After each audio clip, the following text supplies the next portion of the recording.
Hello and welcome. In this video, I'm going to be sharing about a movie that I recently checked out for the first time and thoroughly loved and enjoyed, and just wanted to share my thoughts on the movie, different things I picked up on, all that kind of stuff. So if that sounds interesting to you, stick around and we'll get started.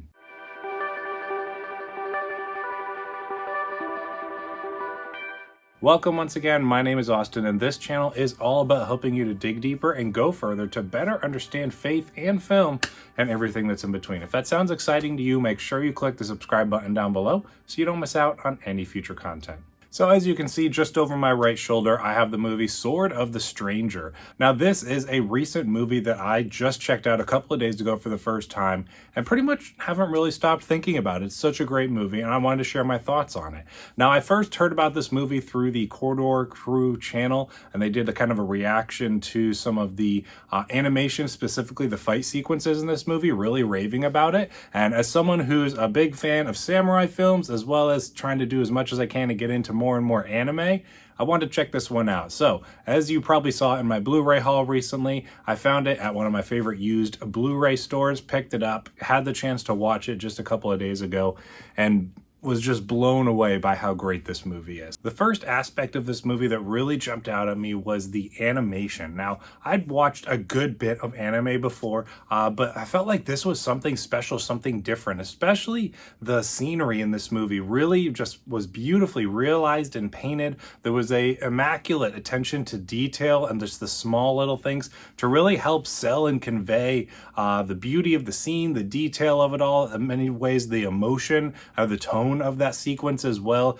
It just does a fantastic job of fully realizing those things through the small details that it adds to really enhance the immersion of the film. It really feels like a movie that you just kind of get sucked into and are just rolling along with the story and living in the world that is created here. Many times throughout the movie, I was thinking to myself, you know, this really feels like it is a live action movie, but it just happens to be animated. That just kind of comes along with the style of the animation and the way that it's all done. It feels like it was something that was captured in live action and then just like an anime filter was put over the top of it. It was really, really well done. Obviously, the fight sequences was one of the huge reasons I wanted to check this one out. And continuing on with the beautiful animation, they do a fantastic job animating these fight sequences. I'm not sure if there was any kind of like live action reference that they used before animating each of the fight sequences, but they just feel so fast paced and fluid and brutal. Each of those fight sequences, each of them really stands out on its own, and most notably I think is the camera work that they use. Obviously this is an animated film, so there's not any literal camera work, but the way that it's animated almost has some, not like shaky cam elements, but it's almost as if it was filmed in like a handheld of the way the camera jumps around the fight sequences. It feels like someone's just sitting there with a camera, moving it around to capture each of those small movements. Like I said, the fluidity of the fight sequences is fantastically done. So I absolutely wanted to praise those fight sequences and how well they were choreographed and animated. The sound design for them is excellent. Like I said, they are just these fantastic, brutal, and really fast-paced and fluid action sequences that just truly stand out from any other fight sequences I think I've seen in an anime series. So one that just totally blew me away. I also really appreciated the stripped down nature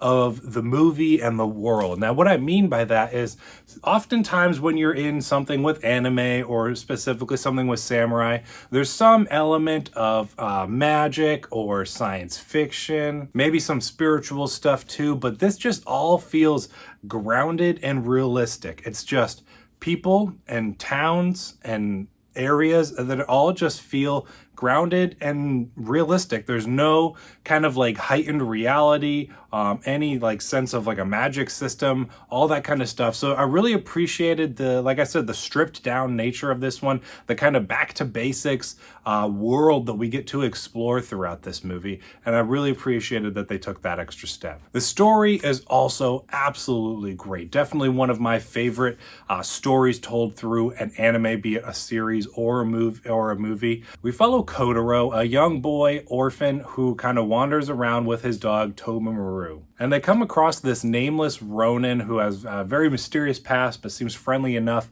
and he reluctantly agrees to take them to a Buddhist temple that they've been trying to get to. And then along the way on their journey, we have the Ming, who is kind of like a foreign dynasty who is in pursuit of them for reasons I won't spoil here, but ones that you'll kind of figure out as the movie plays out. And with this great story, we just get awesome performances as well. I wasn't familiar because I'm not that much into kind of the world of anime and the actors and the performers, that kind of stuff, but we just get great performances by each of the main characters. They really do a great job. I did watch the subbed version of this to get the kind of authentic version of the performances from these actors as the characters. I've heard the dub for this movie is actually really good as well for the English version, so next time I check it out, maybe I'll do so just to kind of see the difference. But like I said, you got great performances. They do a great job conveying the emotion.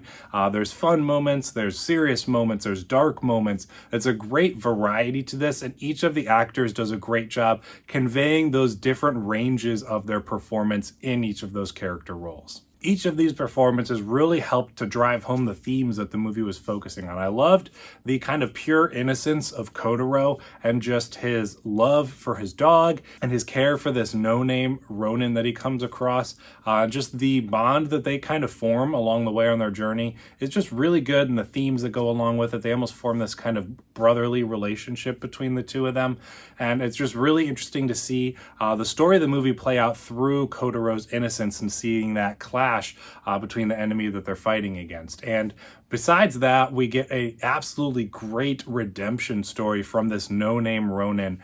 I say no name because he's never given a name throughout, but I just loved the redemption story that we get through him. Obviously, I said he has a mysterious past, and so he has done these things in his past that he feels he's not really deserving of these good things, and so he feels like this might be an opportunity for him to kind of overcome and make up for the terrible things that he's done in his past. So I loved those themes on redemption, the innocence of Kotaro's character, as I said, and the movie does a great job kind of tying in all those themes with the story, the action, the world, all that kind of stuff. It does a fantastic job blending all of these really great on their own elements into what is a really cohesive and very well done film. One final thing I absolutely have to give great credit for is for the music of this film. It's not always the most prominent. There are very quiet and moments without music, but when the music does kick in, it is great. I instantly recognized the composer of the Rurouni Kenshin films. You can definitely pick up on the style of the composer and the music that he does in this movie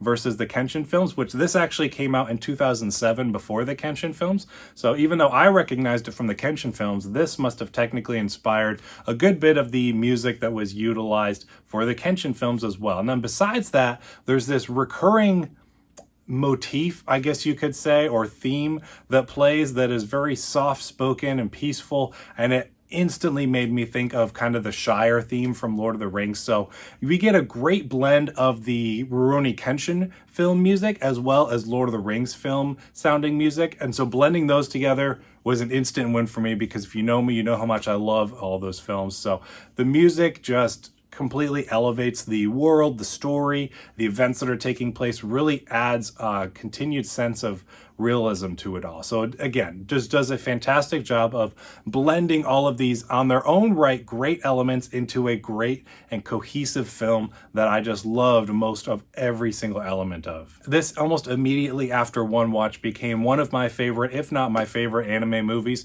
I've not seen a ton of anime movies, so there's not a huge pool to be pulling from, but my goodness, this is easily a very, very underrated, I would say, masterpiece of anime film. So it's fantastic, one that I highly recommend, one that I wanted to talk about, get more people aware of if you've not heard of it, because this movie's like 15 years old and I'd never heard of it before, and I looked it up online. There's a number of people who hadn't heard of it and checked it out, thoroughly loved it. So if you want to give this one a chance, I highly recommend it. I think you'll love it if you're into anime, samurai, all that kind of stuff.